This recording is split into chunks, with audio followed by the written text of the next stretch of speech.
Every life begins with an inhale and it ends with an exhale.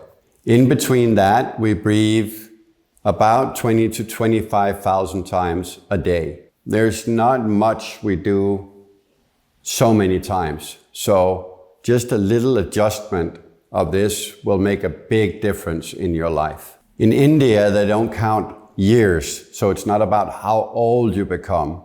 You have X amount of breaths. When you use those, life ends.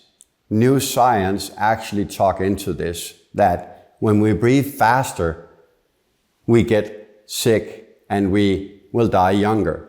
When we breathe slower, we create a coherence in the body and live longer. Lung capacity is a main factor in longevity. We have a nervous system which is autonomous, which means it kind of runs by itself. In this nervous system, there's two other systems. There's a sympathetic and a parasympathetic nervous system. It's a fight-flight and it's a rest and digest.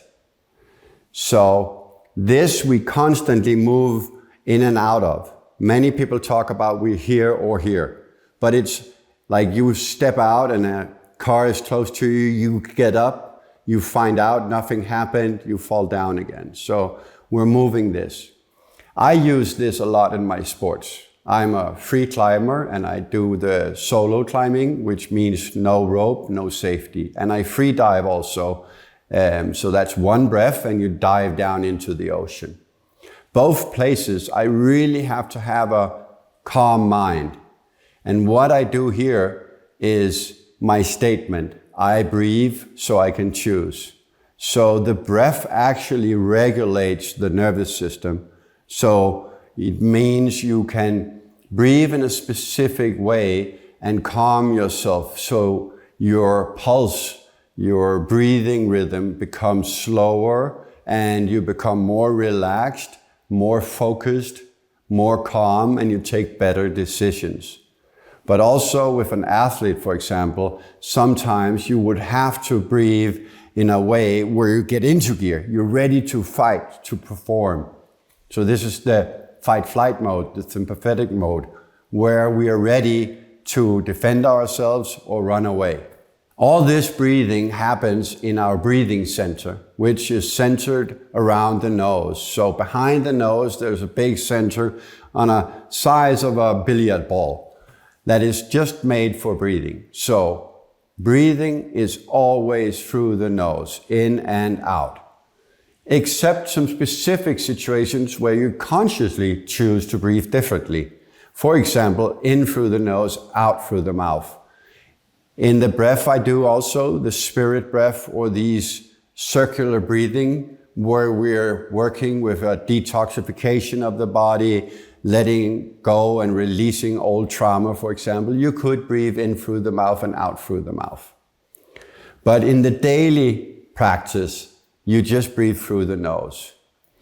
So putting a focus on closing the mouth and breathing through the nose during the day will change your life in a dramatic way that is difficult to understand because it's something we just do.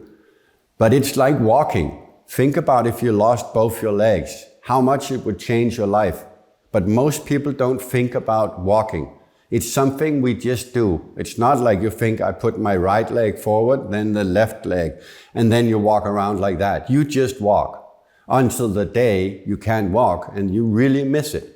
And it's the same here. The difference is just the day you're not breathing, you're not here anymore. So why not spend a little extra time to refine this superpower we actually carry? So there's no emotion, there's no feeling, there's no engagement or exercise. Everything we do is connected with the breath. So the way we breathe nowadays are very much like a pump. So we're very aligned, like we're sitting, we're biking, we're walking, we're driving. Everything is linear this way. And we breathe like a pump, like up and down, up and down. But we are actually meant to breathe in a spiral movement, so a three-dimensional way where the whole torso is moving. I make an inhale and my ribs flare out and open up so the lungs can expand.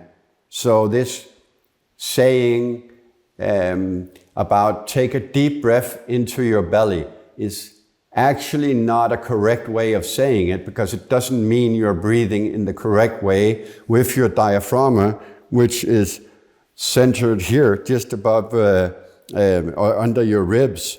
And when you take an inhale, it stamps down, and that is what makes your belly blow up a little bit. And then you exhale again, but it's the diaphragmatic breathing that is actually the crucial thing to do. A lot of people I meet, they breathe here or here, and they breathe too fast. So setting the pace lower, and then learning to breathe also in the back, but also in the sides.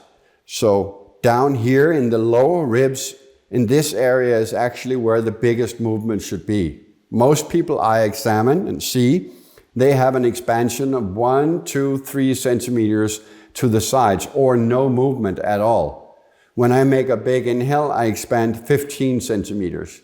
So it's just saying there's a really big possibility of expanding and making a better breath in that way. Because when we breathe like this, we breathe through trachea down here to the bronchioles and down to the alveoles, deep down here, where the membrane is thinner, which means we exchange the gases.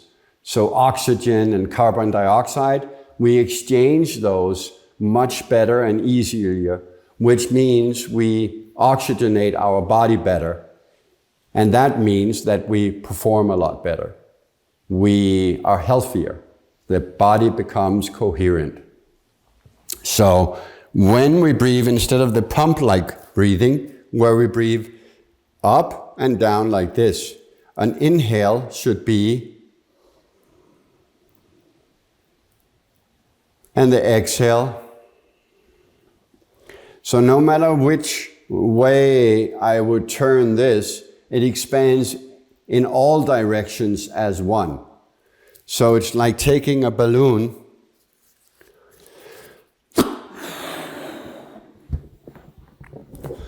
if I make an inhale, it would look like this.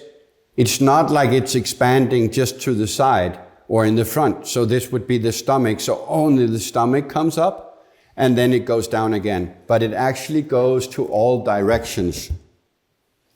So it's not like when you take an inhale, you push down like this with the diaphragm and the belly comes out. It's actually a movement that goes to all sides. You see it expands here, here, and on the back. Because of the ribs actually have the movement, we can do this. But most people have to train the biomechanical part of breathing, opening up to actually get this. When you breathe in through the nose, it's a filter that filters bacteria and viruses. It also heats up the air, and it helps you come deeper down into the alveoles where we exchange these gases a lot better. So start breathing in through the nose and out through the nose in all situations, just being aware of it, because in that you will start choosing a lot more how you react. So a little task in this is really think about all day long to close your mouth and breathe through the nose. And then from now on, do not take any decisions or react to anything before you take in 3 to 4 big LSD rhythmic breaths. So light, slow, deep, and rhythmic. Take 3, 4 of those, make a decision. Have fun and play with your new friend, your best friend, the breath.